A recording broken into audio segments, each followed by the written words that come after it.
जय श्री राम भाई लोग। तो क्या हाल समाचार है, उम्मीद है आशा है आप लोग भी ठीक ही होंगे। तो आज पावर स्टार पवन सिंह जी का फिल्म का एक गाना रिलीज हुआ है। जी हाँ, उस फिल्म का नाम है पावर स्टार और वो गाना आया हुआ है टाइम्स म्यूजिक भोजपुरी पर आया हुआ है। जी हाँ, और आते ही एकदम मार्केट में गर्दा छोड़ा दिया भैया, एकदम तूफान ला दिया है गाना। जी हाँ, तो पावर स्टार पवन सिंह जी का पावर है और इस फिल्म में आपको देखने को मिलेंगी, थोड़ा गेस कीजिए कौन मिलेंगी देखने को।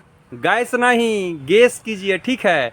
अब मैं बता दे रहा हूँ कि इसमें आस्था सिंह जी देखने को मिलेंगे। जी हाँ, पावर स्टार पवन सिंह जी और आस्था सिंह जी का जोड़ी एकदम भैया तहलका है, एकदम बहुत सुंदर लग रहा है ये जोड़ी, ठीक है। और ये फिल्म तो भैया जब आएगा तो समझिए कि सब कोई प्रमोशन करता है तब भी फिल्म फ्लॉप हो जाता है, ठीक है। और भैया का तो प्रमोशन करना भी नहीं पड़ता है, ऐसे ही फिल्म हिट हो जाता है। तो ये सब पावर है, ठीक है। और पावर स्टार के जितने सारे फैंस का उनका भी पावर है भैया, एक पावर स्टार का ही पावर नहीं है, उनके फैंस का भी पावर है। तो दिल लेके भाग जाइए। जी हाँ, आज गाना आया हुआ है पावर स्टार पवन सिंह जी का टाइम्स म्यूजिक भोजपुरी से। जी हाँ, और इस गाना में पावर स्टार पवन सिंह जी के साथ गाई हुई हैं भोजपुरी के सुपरस्टार गायिका शिवानी सिंह जी गाई हुई हैं। जी हाँ, बहुत अच्छा गाना लगा है, एक पारिवारिक गाना है, अच्छा गाना लग रहा है सुन के। और थोड़ा सा दिल लेके भाग जाइए, यानी लैला मजनू वाला गाना है, ठीक है। मतलब साफ़ सुथरा गाना है भैया, कहने का मतलब ये है।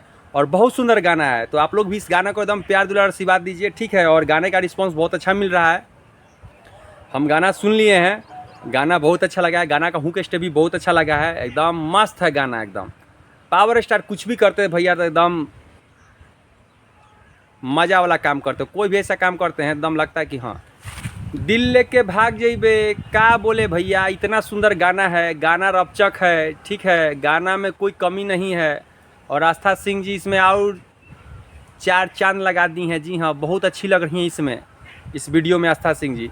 तो गाना बहुत सुंदर है, आप लोग भी गाने को प्यार दुलार आशीर्वाद दीजिए। और जो लोग नहीं देखे हैं जल्दी से जाइए, जाके देखिए गाना को भैया, ठीक है।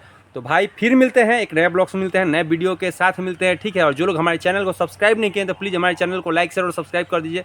अगर हमारे मुंह से कुछ अपशब्द निकल जाता है तो अपना छोटा भाई समाज का माफ़ कीजिएगा। फिर मिलते हैं। जय श्री राम, जय हो भोजपुरी समाज, हर हर महादेव।